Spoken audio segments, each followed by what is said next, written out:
প্রিয় বন্ধুরা, আসসালামু আলাইকুম। আজকে আমি আপনাদের শোনাবো সহিহ বুখারীর 452 নম্বর হাদিস।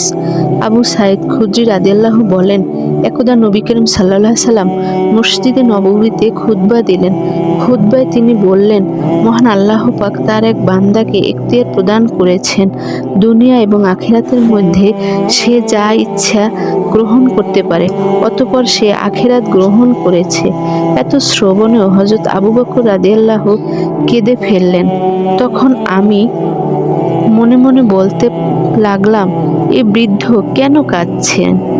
যদি আল্লাহ পাক কাউকে এরূপ এখতিয়ার দিয়ে থাকেন, সে দুনিয়া অথবা আখিরাত গ্রহণ করবে, অতঃপর সে আখিরাত গ্রহণ করেছে, এতে কাঁদবার কি আছে? অবশেষে দেখা গেল সে বান্দা ছিলেন রাসূলুল্লাহ সাল্লাল্লাহু আলাইহি সাল্লাম।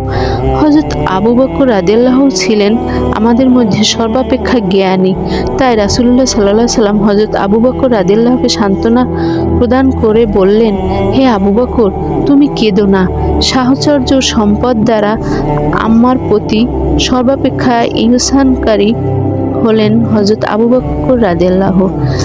যদি আমি আমার উম্মতের মধ্যে কাউকে খলিল হিসেবে গ্রহণ করতাম, তাহলে আবু বকরকে গ্রহণ করতাম। বরং ইসলামের ভ্রাতৃত্ব এবং বন্ধুত্বই যথেষ্ট। আজ থেকে মসজিদে ব্যক্তিগত কোনো দরজা থাকবে না, সবই বন্ধ করে দেয়া হবে। তবে আবু বকরের দরজা বন্ধ করা হবে না।